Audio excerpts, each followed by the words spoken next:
Bismillah, alhamdulillah, wassalatu wassalamu ala rasulillah. Aujourd'hui, nous allons aborder une question à la fois délicate et c'est une nécessité de l'aborder. C'est le concept de justice sociale en islam. Justement, le mot-clé de l'islam, c'est la justice. Pourquoi? Parce que l'un des attributs de Dieu, Azza wa Jal, Allah subhanahu wa ta'ala, c'est al-haqq. Il y a un autre attribut, al-hakam, et un autre attribut, al-adl. Al-haqq, al-hakam, al-adl. Donc, les musulmans étant foncièrement théocentriques, ils vont automatiquement être très sensibles vis-à-vis de ces trois attributs divins, de ces trois valeurs. En plus de cela, nous savons très bien que la société musulmane ne découle pas d'un modèle pensé ou des théories. Il n'y a pas de théorie de l'État, il n'y a pas de théorie à la Jean-Jacques Rousseau, etc. La société musulmane a été fondée dans un moule constitué par les textes fondateurs.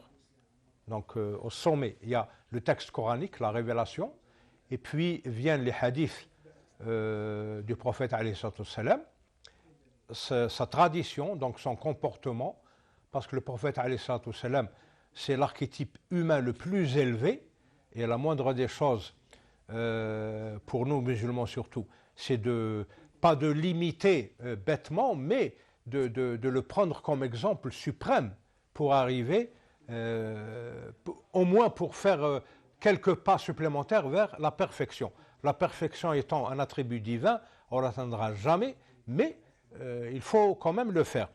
Donc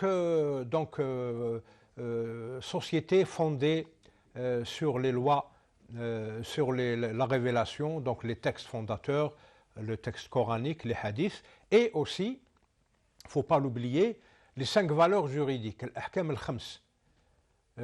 C'est Dieu qui décide ce qui est licite, ce qui est illicite, donc halal et haram, ce qui est makrouh, donc déconseillé, ce qui est conseillé, souhaité, etc., donc le mustahab, et ce qui est mubah, donc neutre. Donc la société musulmane qui est basée, qui est fondée sur tout ça, va créer un modèle sociétal, elle va le vivre. Ce modèle sociétal, après qu'on ait parlé de ses fondements, vient l'éthique. L'éthique de ce modèle sociétal, c'est le savoir, la connaissance. Pourquoi? Parce que le premier verset coranique qui a annoncé le redémarrage, entre guillemets, de cette civilisation, parce que l'islam existe depuis Adam alayhi salam, c'est Iqra bismi rabbik. Donc c'est un modèle sociétal qui interdit l'ignorance et qui prescrit donc l'acquisition de la connaissance. C'est essentiel en islam. Interdire donc l'ignorance et prescrire la connaissance et la recherche de la connaissance. Une deuxième caractéristique de cette société musulmane, c'est l'esprit critique. L'esprit critique est, malgré toute attente, est toléré. Et il est même conseillé, parce que c'est lui qui garantit la pérennité de cette société. Mais à charge de ne pas confondre entre esprit critique et esprit de subversion, subversif. Le musulman sait très bien faire la différence entre esprit critique et esprit subversif. La critique, surtout constructive, c'est une chose, et la subversion, c'est une autre. Malheureusement, de nos jours, c'est la subversion qui prévaut et son corollaire, la déconstruction.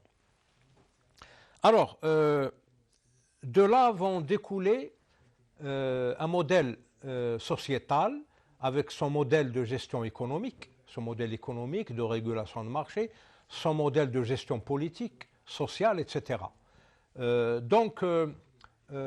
Sans aller jusqu'à faire des théories, comme le fait l'Occident, surtout après l'apparition de ce qu'on appelle l'humanisme. L'humanisme, à ne pas confondre avec l'élan humanitaire. L'humanisme, c'est l'exaltation de l'homme en tant qu'être concret. Dans l'humanisme, l'homme ne découle pas d'une pensée éthique ou abstraite ou spirituelle. L'homme, c'est quelque chose de concret, on l'étudie en tant que tel. Donc il ne faut pas confondre entre humanisme et humanitarisme. En anglais, on ne fait pas la confusion. Donc c'est évidemment à notre époque, c'est le modèle économique qui est le plus important. Et justement, les sociétés humaines, l'humanité en général, est en train de souffrir à cause de la polarité qui en découle de ces modèles économiques. Nous avons un pôle extrême qui est le libéralisme sauvage, et un autre pôle extrême qui est le communisme, donc la gestion centralisée et administrative de l'économie. Ça aussi, c'est sauvage et c'est exagéré. L'islam propose une voie de juste milieu. C'est ce qu'on appelle l'économie concertée, al-iqtisad al-munassaq, où l'économie est amie avec la nature, l'environnement, donc la fitra, parce que l'islam c'est fitra, c'est la fitra, pure fitra. Donc la fitra, c'est cette innéité originelle que porte l'homme en lui, respect de la nature, donc comme on dit en anglais de nos jours, eco-friendly. Et Gunther Pauli, qui a très bien étudié la question, appelle ça l'économie bleue. Et pourquoi pas? Personnellement, j'apprécie beaucoup ses travaux là-dessus. Cette économie doit être aussi circulaire, parce que dans la nature, puisque le musulman vit la fitra, donc il doit être le plus proche possible de la nature. Dans la nature, il n'y a pas de déchets, il y a des recyclages. Donc la nature bleue, l'économie bleue doit être aussi circulaire, c'est-à-dire qu'elle doit donner une place prépondérante à la récupération et au recyclage des déchets. Il faut les retraiter et en faire des richesses d'industrie, de transformation. C'est ce qui permet à la nature de rester propre et saine.